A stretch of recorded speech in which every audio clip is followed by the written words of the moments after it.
Woohoo! What's up, everybody? Three Amigos podcast talking about the Nintendo Direct. Anthony here with Chris, and we're gonna go on a bit of a lighter note today with the Nintendo news. How you doing, Chris? I'm good, man. Let's dive in. You're the big Nintendo Switch guy. I used to be. uh, Well, still more than me and Frankie, but what'd you think? yeah, it was a lot of filler. A lot of JRPG stuff. Which I'm not really a huge art JRPG guy. Some surprises, some good surprises, some surprising surprises, if that makes any sense. I did not expect them to announce a new console, and I was correct because they didn't. And I don't know why people thought they were gonna announce a new console. This is Nintendo we're talking about. They're I not mean, gonna I think do. mostly because they didn't, based on this direct, you know, end of the year lineup's looking a little thin, and Yeah, they certainly didn't announce anything that like needed a new console, which I think was very purposeful. Like no Metroid 4. Tears of the Kingdom DLC. I mean, I feel like that game could probably benefit from being on a stronger console. that definitely should have been a new console launch title. Yeah. Which, side note for those who are, I'm going to do a review about that soon, but I put in almost 200 hours of Tears of the Kingdom. Shoot Ooh. me, that was a long, long. But there is more news about the Pikmin 4. Is it 4? Pikmin 4? Yeah, Pikmin 4. They just released 3 like maybe 1 to 2 years ago, I think. It felt very recently, but like with the COVID timeline, everything feels either recently or like it was 20 years ago. Yeah, so we got another Pikmin. And I actually had this thought earlier about, and I briefly mentioned it to you kind of, where it's like they are showing so much love for Pikmin, but nothing for some of their other mascots and characters. Like Donkey Kong hasn't gotten shit as much, except for the remake or the updated version of the Wii U game. Right. Um, Metroid had a couple of games, yes, so they're doing a little bit with Metroid. Mario is finally getting something new, and then Kirby has had a lot of, in my opinion, a lot of shitty games on the Switch. I don't think any of them are any good or fun. To each their own personal preference. I don't really care about the Kirby games. Um, but I was surprised to see the Arkham trilogy coming to Nintendo because I don't know how well that's gonna run. Um, I don't Yeah, it's know. probably gonna be a little rough. Probably gonna be a little. And like if you're someone who plays their Switch on the go very often and you want to play Batman on the go, by all means, if it runs well, it's going to be a fun thing to play on the go, especially City. And if you can get over the negatives of Arkham Knight and play that on the go, I drive, so I've never play on the go, like never. Yeah, me Um, neither. My Switch is docked pretty much all the time. yeah, like I don't play handheld. Aside from that, I can't think of anything else except for like the Metal Gear Collection, which is also coming on PlayStation and Xbox, and I think PC. So why would you play it on Switch if you have other consoles to play it on, other than the excuse of I could play Metal Gear on the go? Well, yeah, sure, that's what you want to do. Yeah. But it was interesting to see um some of the announcements, such as a remake. I guess it's a remake of Mario RPG. Yeah. Um, I never played the original, but I know it's on like the eShop online, whatever it's called, the Nintendo Online collection thing. Um, Princess Peach is getting her own game, which was very, very vague. They almost showed nothing. They're remaking the second Luigi's Mansion for the Switch. So, and I think the first one would be left because the first one, I think they remade it on the 3DS. So that has to come out to the Switch to complete that ghostly trilogy of Luigi games. Um, and I guess the Yeah, big I guess that'll be fun. and the big news was the Mario Brothers game. What was it called? Super Mario Bros. Wonder? Is that what they're calling Yes. it? Yeah.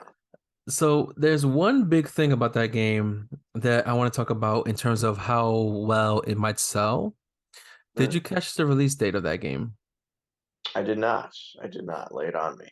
October 10th, Okay. which means it's the same day as Spider-Man 2.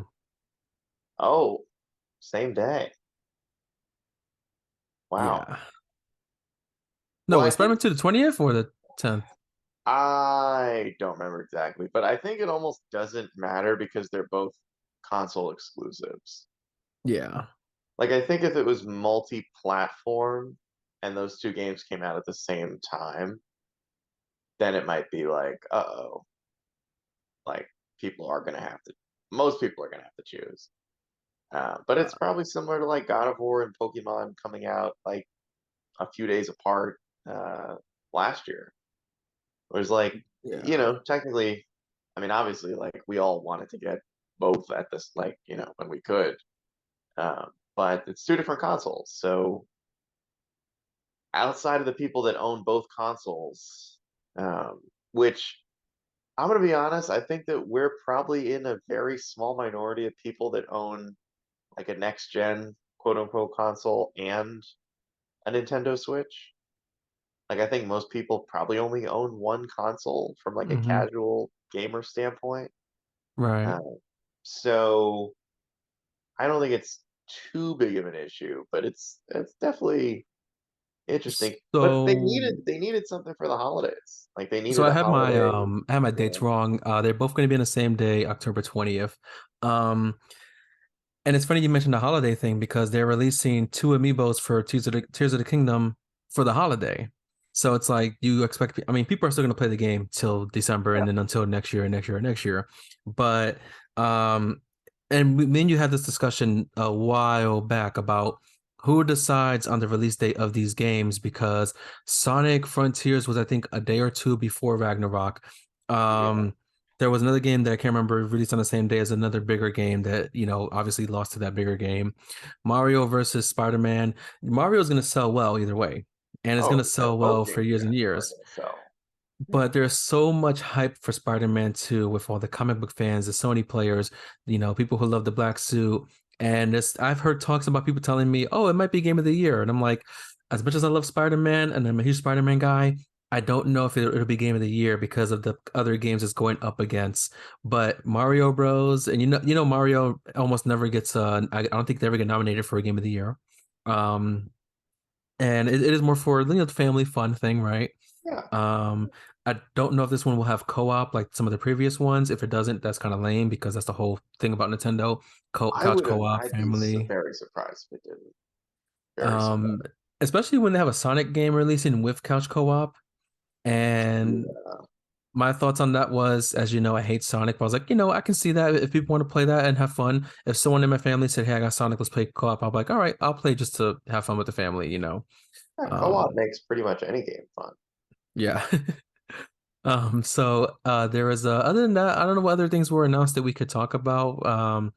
Other than, more Mario Kart DLC, which, if you have the plan, whatever. If not, then whatever.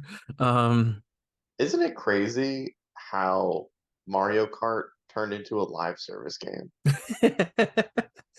Like, like when I was watching the trailer, I was like, "Oh my God, Mario Kart 8 is like the worst thing to ever happen to the series." Because they just stop. How old is the game? How old is that Mario Well, game? the first time it was out was Wii U, I believe. That's insane. And then it came back, it got re-uploaded to the Switch with some new characters like Link and the Splatoon characters. And now instead of doing a whole new game, it's we're gonna charge DLC for a whole bunch of old tracks to come in. Like, do you remember Double Yeah, Dash? Was that what it's called? The yeah, GameCube one? yeah, I think so. Like that was a really cool idea. Do something like that or something different. Like give us a new Mario Kart. No, we're gonna give you DLC. You're gonna pay us like $30 for the DLC. Yeah, not to mention, I was like, when I was watching that trailer, and I know it's, YouTube, so it's not always the best, but that game doesn't look good. Like, that's probably because it's pretty old now and it's on not great hardware. But I was just looking at it, I'm like, damn, this game could use a facelift. Like, especially compared to some of the more recent stuff like Tears of the Kingdom, Hmm. Scarlet and Violet had some really good like character models. The Metroid remaster looked really good. That's supposed to be one of the That best looking games on Switch. Yeah. Mario Kart 8, man, that game could use a bit of a facelift. And it's crazy that they are going to go the entire generation without a new Mario Kart game. And then like if you're gonna charge for the DLC for the tracks, um, I would be okay with it if you also put new characters with other Nintendo characters because you already have Donkey Kong, Link, and you have the Splatoon characters. You could put Samus in the game. You could put Bayonetta in the game. Maybe not Bayonetta, maybe not because you know the whole children friendly thing or whatever. But there's other Nintendo exclusive characters that, you know, if they you can put them in Mario Kart just to give people more of a reason to buy the DLC or buy that expensive expansion yearly, what is it, online thing. Um, like you're gonna pick and people, you know, obviously bought the pass to get those extra tracks, which I don't even when I had Mario Kart, I wasn't playing it often enough to say I need more tracks in this game. No, there was plenty for me in Yeah, that game. And that's, you know, again, to each their own, you know, personal preference. But it's similar like Smash Bros. There's people who really believe there won't be another Smash Bros. After this one. And I'm like, well, would there not be another one like on the next Nintendo console? yeah, no, that's like a flagship game. Like they're obviously gonna Or keep making them. they'll just re-release it and throw in a couple more characters and say, yeah, it's like the definitive version. It's updated and yada yada yada. Like I don't know, but Yeah, it was I an mean, interesting direct. I thought one of the things that I found most interesting about this presentation was that was kind of like we talked about this with like PlayStation was like the stuff that wasn't there was a little bit more glaring. Like Nintendo has a pretty good reputation for like making games for everybody, like Hmm. whatever sort of games you're in, but they definitely like skew more towards RPG type of Yeah, stuff. Um, but they have a lot of diversity. Like you watch this direct, you probably saw at least one game that you're like, that looks pretty cool, whatever it might have been. hmm. But to me, it's becoming a little more obvious that they are holding back a lot of stuff until the new console. I would assume that is why you have not seen Mario Odyssey 2 or whatever whatever they would want to call it. I would assume that's why you haven't heard anything about Metroid 4. Uh, Hmm. I would imagine Yeah. they would have preferred for the Pokemon and Zelda games to go on the new console, but obviously they couldn't just go the entire year of of 2023 with nothing. Right. So they, you know, have them out on because they know those games will sell. That's the other thing. It's like they don't need to worry about games like Zelda and Pokemon being held back by the limitations of the hardware. Like they're going to sell a bajillion copies because people love those franchises. And it was Um, weird to see them in the Pokemon games in a this direct and not a separate Pokemon direct because there's also the Detective Pikachu sequel they announced. Um, I don't know. yeah, I don't know who I that game think is I think for.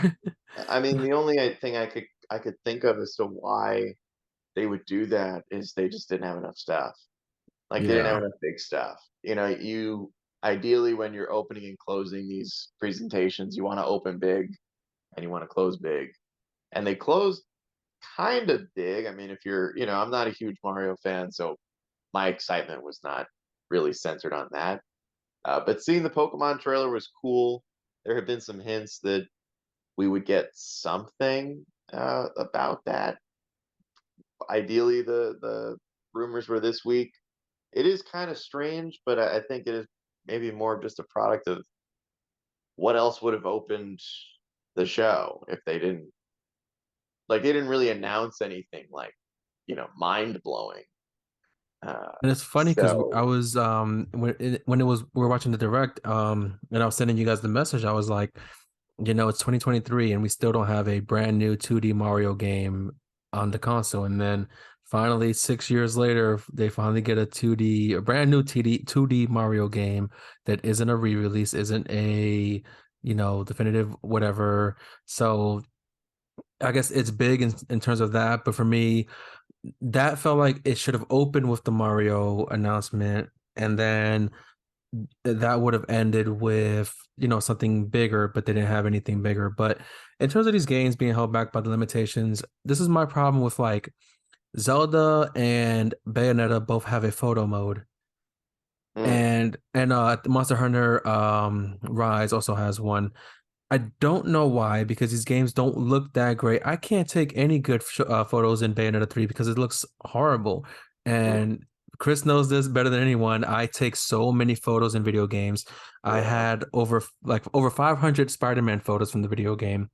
For Horizon Forbidden West, I have over 100 and something already. Like, I like to take photos in games with the photo mode, and if the game looks like shit, then I don't want to take the photos anymore. Um, and I don't know what the plans are for Nintendo to do a stronger console if they still want to keep the portability option of it. They could go like the Xbox route where it's like one is a lot stronger than the other, but there's differences in the two. So it could be, hey, this Nintendo console is a lot stronger and can play games a lot better, but you have to leave it at home. And then this weaker one can go outside, but it's gonna run games like shit. So Yeah, I mean that's literally how the company used to operate. Like they used to have like one was a handheld that was mhm. less had less power. The games didn't look as good, and you could bring it with you. And the other one stayed at home, and they had different games on it, and the games looked better. And I think that's I think that's the direction they should go if they want to continue with these like big open world. I mean, now Pokemon's open world. So you can't go back now because Yeah. then people are going to be pissed about that. And Zelda's huge open world. I Yo, mean, I was gonna talk to you about that. Like when I because it's the same world as the previous game, yeah, but I never realized the scale of it. Plus, you have an entire underground section to explore as well. So you yeah, basically get two open worlds plus the little sky islands and everything. And when you look at these, the Switch being portable, the competition that's coming up right now, I don't believe Xbox will get their cloud gaming service up and running anytime soon to where it's a flawless thing to do. But no, Sony is currently working on their handheld that is Wi-Fi only. But the good thing about that, in my opinion, is number one, if you do like remote play on a tablet or even like a computer, it works. And so if you take that handheld device and it actually works very well with the Wi-Fi, those games are going to play in 1080p. So it's already an improvement over the Switch in terms of graphics and performance. But then you also have the Steam Deck and that new, what is it, the Asus ROG or whatever it's called, that are basically portable PCs that can play games, even better. The yeah, the new one, the Asus one or whatever it's called, has 120 mode frames mode. My TV doesn't even do 120 frames per second. So that's fucking insane to me that a handheld PC thing can do 120 frames on a 1080p screen, but my 4K TV can only max out at 60. Um, so yeah, Nintendo needs to focus on what is going to make them more sales, but at the same time, their games do make money, and that's what they're focusing on is the games. yeah. I don't really think they have as much competition at like for the handheld gaming stuff as maybe it's being made out to seem because I think most people that own a Switch own it for the Nintendo game. So, I mean, I'm sure you can get emulators on some of these other ones, but the games just usually don't run as well. But the reason you would own a Switch primarily is to play games like Zelda, Mario, Pokemon. That'll keep you pretty busy. Like even if you if you just bought the games in those series alone, that'll keep you pretty busy. Like let alone like Bayonetta's there now, um, Metroid. I mean, Nintendo has a pretty strong library of first party games. They don't need they're not trying to sell you on like this super powerful handheld computer that you can go outside and play Spider-Man 2 on. So I don't necessarily think that and I don't know if Nintendo's ever seen anyone else's like competition. Just in terms of like how they evaluate their own strategies because they have such I mean, what does Zelda sell? Like 10 Zelda and Pokemon both sold like 10 million copies in 3 days. That's insane. Yeah. Those are insane. Those are not normal numbers. Like when Ghost of Tsushima sold like 2 million copies, PlayStation put out they were like popping champagne. I'm like, Nintendo is like laughing. 2 million? That's like a bad couple of days for them. Yeah. Like they're big first party games that they pump all that money into. They're getting that return on investment immediately. Like as soon as the game's Yeah. released, they make a shit ton of money. Even like my local GameStop, when before I pre-ordered Zelda, the guy was like, we got like 70 people who pre-ordered, so you might want to pre-order it. And then at release day, we had like a 9 p.m. release, and I found out because I'm friends with the people who work there. I found out later on they had over 100 people on release night getting the game, plus whoever came in the morning of, and then whoever bought it after. And that's just one GameStop in one city throughout the entire country. This is a game that's sold worldwide, basically. Yeah, Um, and then I think with the whole competition thing, what Nintendo doesn't have to worry about is the cloud gaming on Xbox is shitty. The PC ones, the Steam Deck and the other thing are like 600, $700. And correct. the PlayStation 1, they don't have a name for it yet. It's just called Project Q. And I can imagine it'll be cheaper than the Switch, but again, you need Wi-Fi. You can't just sit in a car and just play the game like however you want. Yeah, but like that's the thing too. Like when you're talking about playing on the go, who is playing on the go in an area with reliable Wi-Fi? Yeah, like Like where like where are you, and why would you be in a position where the Wi-Fi would be strong enough to play? Like it's not even just a matter of like having like needing to have Wi-Fi. It's like you need actual good Wi-Fi. Like tons yeah. of places have like the buses in New York City have Wi-Fi. It's terrible. Yeah. Like maybe you can load up your email in like 15 minutes, but you're certainly not going to play Spider-Man 2 on the Or like Ragnarok, yeah. yeah, like so Well, it's I don't know. funny. I have always been very skeptical of cloud gaming. I just don't. I think for like mainstream, I just don't think it. I don't think it works. And unless you could wrap it into a data plan, I don't see how it ever gets off the ground with Wi-Fi. So the problem with that was like for me at least is when you do a data plan, you also have to be in an area where the data works. Like I pay for 5G service, and I have a lot of times where I have slowdowns in on my phone, and I'm like, I pay for the maximum 5G price. And what that means for those who don't know is when you pay more for the same, like let's say signal Right. strength, like 5G, when you pay more, you're getting the priority connection, and then after a certain amount of data usage, it'll slow down a bit. But I have the priority data, and I have slowdowns in my city. And then I have this like, that idea of like living in your head rent free thing.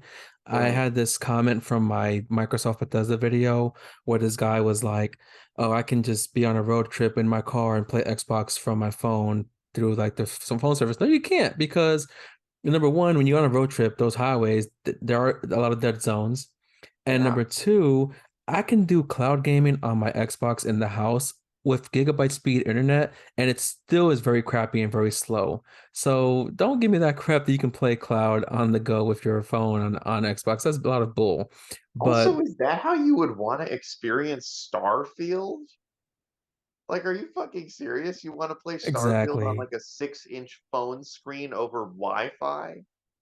Come on, man. And then to Stop. add more perspective, like I was watching episode one of the Secret Invasion today, and I started it on my phone because I mostly watch my media on my phone, and I was like, I can't see a damn thing. I put it on my TV because I couldn't see on the phone. I Right. was like, let me get something bigger so I can see a bit better of the image. And I think, just to get back on the whole topic of this direct, it's like there's a lot of interesting things they showed, a lot of family friendly stuff, and I think Nintendo a lot of people complain about the limitations of the Switch, but they are still making their money. They're releasing these games, and you said it as well. Like you said it earlier.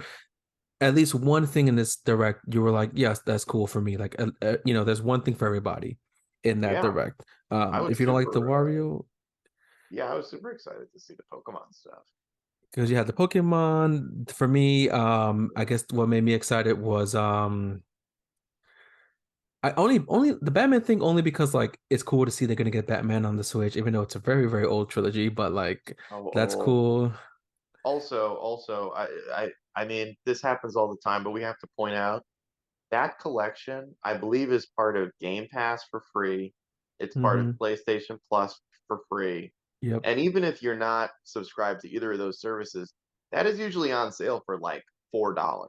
Yeah. Like that entire complete, I think they said it's going to be like $50. So just, I hate to bring it up, but like Nintendo does And you this where know they what they're get gonna these do, games that right? are fucking old and they sell them to you for way too much money compared to what they are like going for on PlayStation and Xbox and PC and all that shit. Just and I, and what did this happen with like Kingdom Hearts or something? There was it some was like collection that came out that was like $10 everywhere else, and then Nintendo wanted $60, and it so was just Kingdom like, Hearts did it, but it was cloud gaming. And then um, they're gonna do the same thing they did with the BioShock trilogy, and it was the might have been like an XCOM trilogy where half of the first game would be on the actual card, the rest of that game and the other two games would be a download onto your memory, because even the Mega Man collections, like the Mega Man Legacy collection, you're only getting the first half of that collection on the card, and the rest is on a download code. So if you buy the game used, you're only getting half of the game. It's still like jeez, I four didn't even games or know so, that. but so like because I have the digital download for the second half of that collection because I have my brother bought me the game, a little while years ago.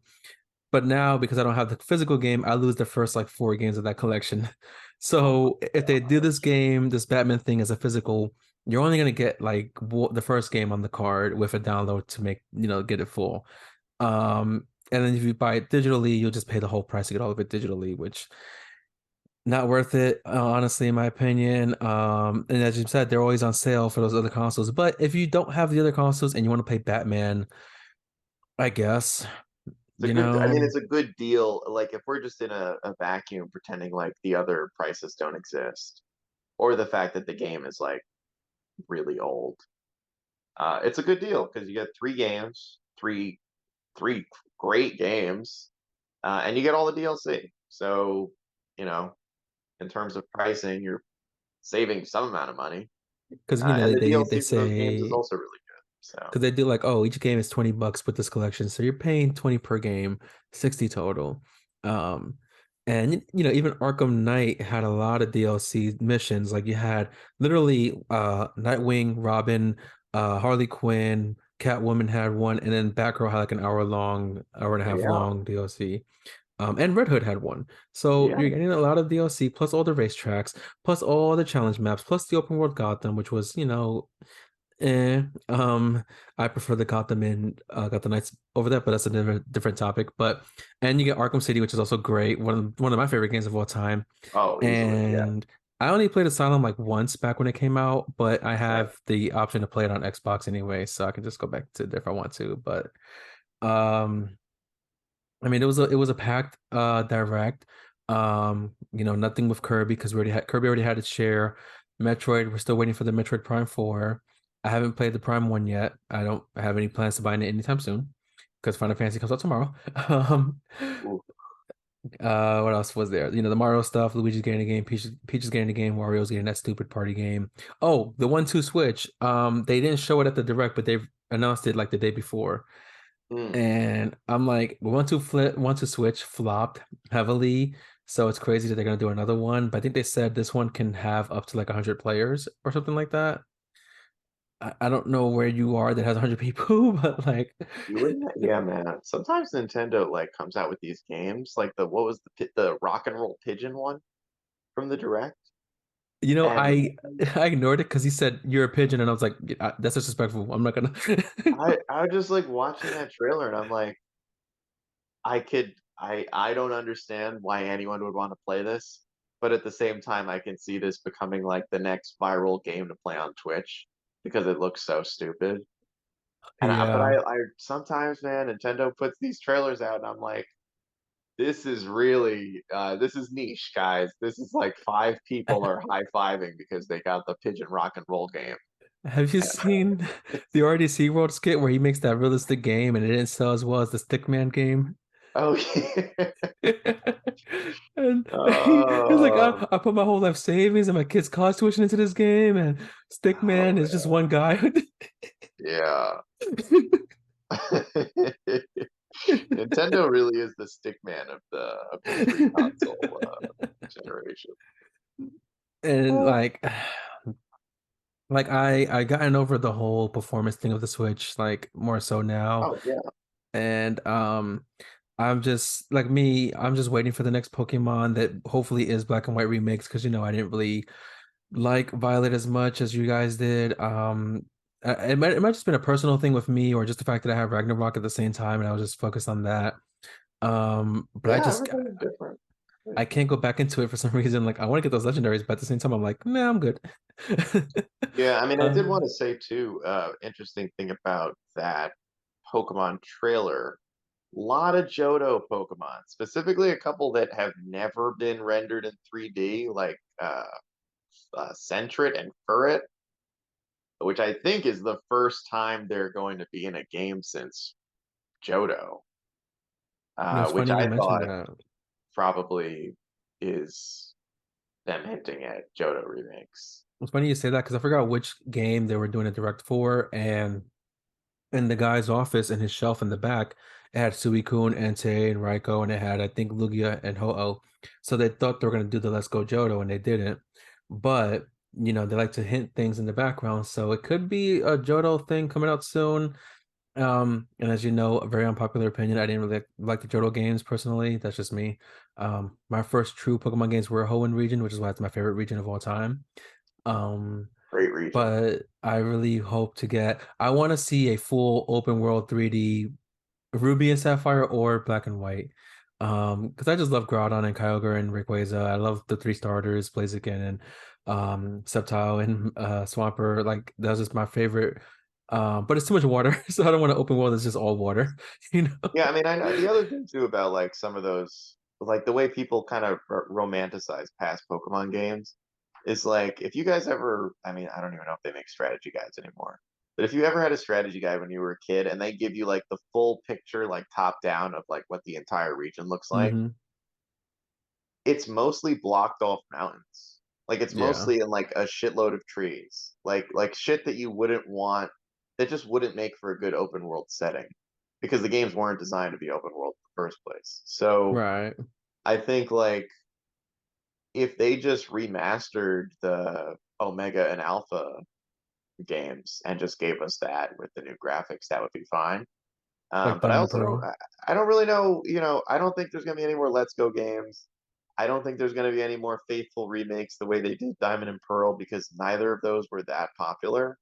So I am Yeah. very interested to see what the next remake attempt looks like, because the Let's Go games were kind of the product of Pokemon Go being like weirdly popular, and then the Diamond and Pearl stuff was because Game Freak was spending all their time making Scarlet and Violet and Arceus, and they didn't want to have to also make the Gen 4 remake, so they outsourced it to another company that didn't know what they were doing. Yeah. So now I'm curious. I mean, I wouldn't put it past Game Freak to be like, yeah, we don't care. People will buy the remakes either way. But at the same time, like, that's not always the case. Some of those games did not sell well for Pokemon standards. They sold well if you're like literally any other company, because I think even like the lowest selling like Gen 5, like Gen 2, Gen 5 Black and White 2 were like the lowest selling games in recent memory, and they sold like 15 million copies. So it's See, I'll like give you one. Pokemon's idea of like bad sales numbers are just astronomically better than, like, if Ghost of Tsushima had sold 15 million copies, we would have had five more games by now. Yeah. Like Sony would have just been shitting out Ghost of Tsushima games. Pokemon just operates on like a different stratosphere. But So I, I'll I I'll really, give you one. They should remake yeah. what's it called? Colosseum, and what's the other one? Gale the Lugia one. What was that one called? Gale of Darkness. Gale of Darkness, man, they weren't made by Game Freak, and they don't have the code anymore. So, Damn. Because I never well, played those, so like it'd be cool to play those, but yeah, I will say Legends Arceus was about as close as we've seen recently to Game Freak doing a Pokemon game that was different, that didn't have any gyms and like didn't have a conventional setup, and was very story based, similar to how Pokemon Coliseum was and XD. Yeah, that'd be really cool to see them do and that. here's I to don't know. I mean, I'm hoping. also just kind of interested in any sort of new direction. Like if they do another Legends game, I wouldn't be surprised if Mhm. Legends becomes like takes over the remake stuff of like, all right, we're not going to do, remakes of every, nobody wants to play Gen 7 again on those islands or whatever. I was just gonna say, But like, don't remake Sun and Moon.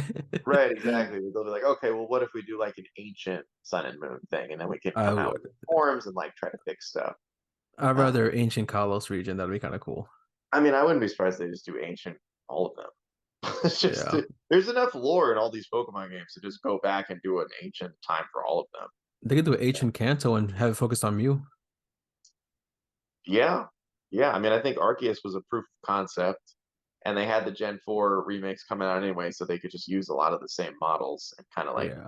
tweak them with the cell shading and whatnot. And that game was very popular. Also, didn't sell very well by Pokemon standards.